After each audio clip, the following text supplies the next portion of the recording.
let's attempt the problem we have on the board. And to do that, I'm going to be multiplying the first term with the last term. So if I do that, I'm going to be having negative 40x squared, which can also be written as 20x multiplied by negative 2x. So writing the whole equation, I have 5x squared plus 20x minus 2x minus 8 equals 0. So trying to factor, I have 5x into x plus 4 minus 2 into x plus 4 equals 0. So this implies 5x minus 2 into x plus 4 equals 0, which means either 5x minus 2 equals 0 or x plus 4 equals 0.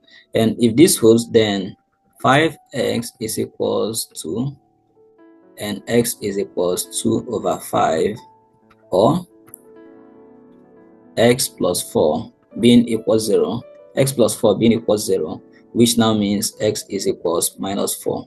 So x equals 2 over 5 or x equals minus 4 are the roots of our quadratic equation. Thank you guys.